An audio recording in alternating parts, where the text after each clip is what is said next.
Well, school is back in session right now, and parents are going to be packing those lunch boxes for all of their kids, and that is to boost their brain function. With us right now, Allie Miller with Naturally Nourished.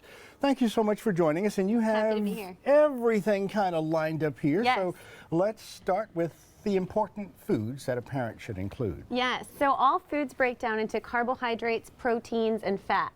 The issue with the school lunch programs and the foods that are marketed to children is that they usually get too high of carbohydrates, usually coming from refined food sources like refined sugars. And they get enough fat, but it's usually from also the processed trans fats, which we don't like to have in our kids' bodies. So what are you recommending? So we're recommending getting a balance of carbs and protein and fat, but getting those low glycemic carbohydrates that take more time to break down to give more sustainable energy for the kids so they can function more appropriately. Also pairing those carbs with a protein and a healthy fat for brain function. So where do we start? Yeah, well, I think we're going to start with the bad today first. So I have some images here. The first one is going to be of a bad lunch would be a pizza, slice of pizza, French fries, and a soda. This is pretty common actually seen at the school cafeteria.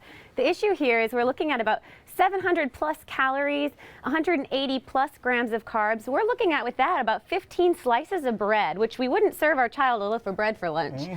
Only 9 grams of protein and over 1,100 milligrams of sodium. So definitely not going to set them up for optimal testing scores. The next one we have here is going to be looking at your macaroni and cheese, your milk.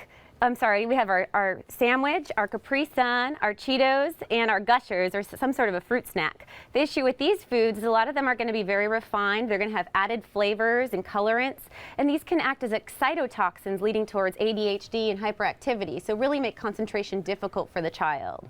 And my last example is using macaroni and cheese. We're also using 2% milk in this one, chicken tenders, and mashed potatoes. This one's also very high calorie, high fat coming from those trans fats and that macaroni and cheese, that margarine and the fried food, and really low in nutrients and antioxidants. So I have some better options for us here. You'll see there's definitely a lot more color on our table here, a lot more fresh, vibrant foods. The one over here mimics our pizza option. This is just a whole grain tortilla. You can make it like a Lunchable where the kid can spread the sauce themselves.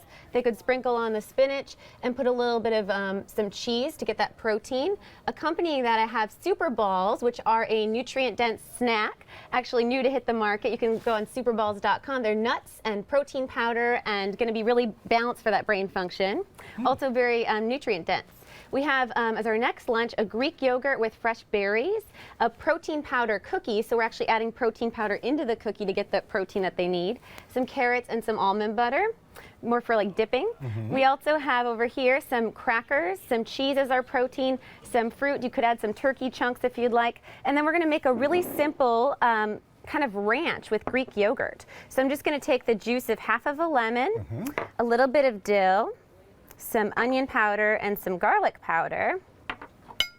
And just going to whisk that together. Yeah, and then that can go in their lunch to accompany that celery and can be a really nice dippable. Okay, so it's better to have something that you can make like this rather than getting stuff off the store shelf. Absolutely, and you know, the big thing is getting the child to want to be a part of it.